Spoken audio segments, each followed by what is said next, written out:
Welcome back to FitBUzz. In today's, we're going to talk about the 3-day water fast and how it cleans the brain, resets your energy, and many more benefits of doing this. Let's get into some of the benefits and what happens during the 3 days. Let's get right into it. Here are a summary of the benefits. Improves immune function, repairs damage to cells, removes dysfunctional cells and pathogens, reduces neural inflammation, or basically things like prime glial cells, increases autophagy, breaks down cells and other pathogens in our system, decreases autoimmune disease, benefits gut flora, or resets the gut flora, increases DNA repair. Okay, so there's a lot of benefits to a 3-day fast. Now, if you want to do the 3-day fast, I would suggest consulting a physician, especially if you have insulin-dependent diabetes. Right, because if you go on a fast and you continue to take your insulin, it's going to be problematic. People who are menstruating, I suggest not doing a 3-day fast during menstruation because it could really deplete you. Hypoglycemics, people who go without eating and get shaky, irritable, angry, right? Those are the people who do not want to do a 3-day fast immediately. They need to get into more of a keto-adaptive state before going on a 3-day fast. People who are on a lot of different medications, because medications can change or dosages can change related to how much you're eating and depletion of energy. So just make sure, if you have any of these conditions, please consult your physician before going ahead and doing a 3-day fast. So let's get into some of the things that happen during a 3-day fast. So 8 to 12 hours, what's going to happen is you're going to start to deplete your glucose or sugar and your glycogen stores, right? It'll decrease that. You're going to have a bump in hormones called glucagon, human growth hormones, cortisol, and adrenaline. These are the things that will start to bump up your glucose levels. So people don't realize that there are hormones that increase glucose in our system as we need it. And there's one hormone called insulin that brings glucose down in our system. So it's really 4 to 1, 4 hormones to 1, in terms of regulating blood sugar. You will also increase ketones from fats. So as you deplete your glucose stores or glycogen stores, your body will start to use fat for fuel, and it will produce something called ketones to fuel your body. You also will start to experience hunger. All right. So in the next 18 to 24 hours, you're going to have a depletion of the glycogen stores even further, and you're going to go through a process called gluconeogenesis. Gluconeogenesis is the process of producing sugar through the liver. It's basically amino acid, acetate, and glycols, so you can use that to fuel your body. Your body will have a natural mechanism to fuel itself. Further increase in autophagy. Autophagy is when you have cellular debris, things that are in your system that are kind of old and broken down. It'll start to clean those things out of our system. It will also start to decrease autoimmunity because a lot of autoimmune conditions are related to food proteins. So if you have things that you're eating and it's causing inflammatory responses, the fact that you're on a fast will start to decrease that autoimmune process. It'll decrease neural inflammation.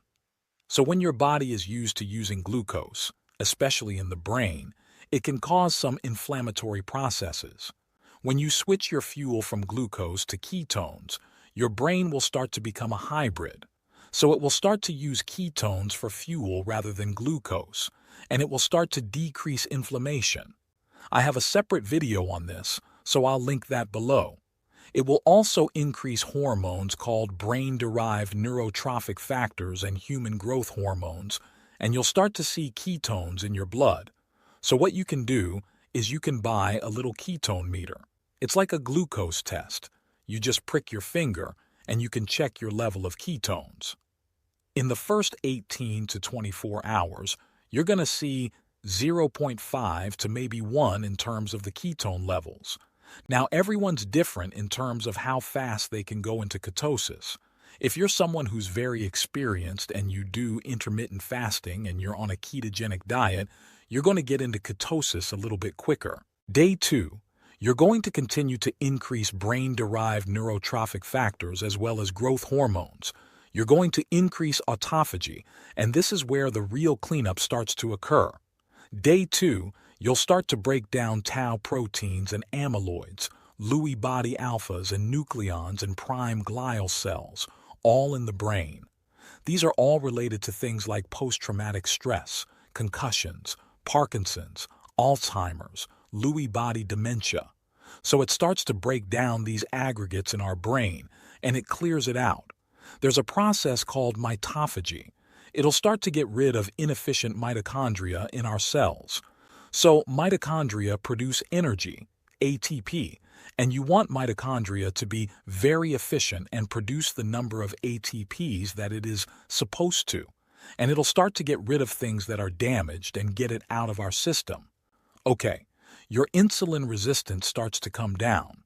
So people who are pre-diabetic, diabetic, your insulin resistance or the problem of not enough glucose transport will start to break, right? So insulin resistance will start to improve.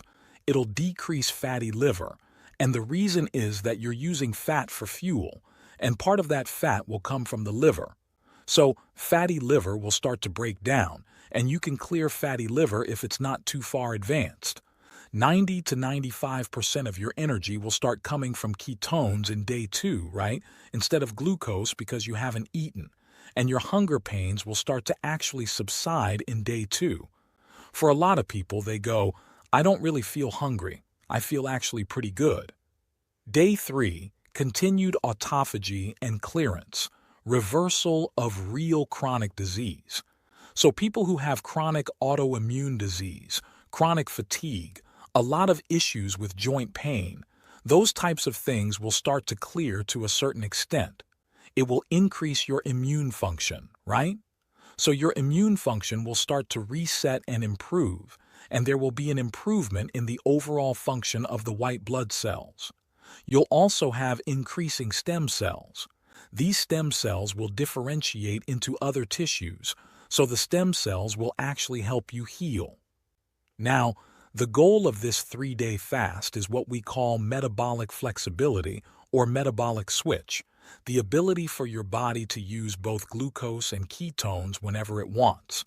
So if you are someone who eats every day, 3, 4, 5, 6, 7, 8 times a day, what happens is you're using insulin mostly, right? Because you never let the sugar drop.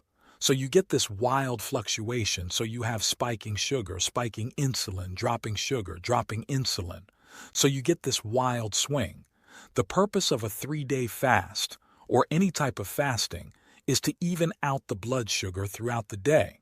So if you eat, let's say, what we call 1 meal a day, you'll have a spike in insulin, and then you'll have a drop, and your other hormones will kick in like glucagon, growth hormones, adrenaline, etc., will kick in and will stabilize the blood sugar for the rest of the day.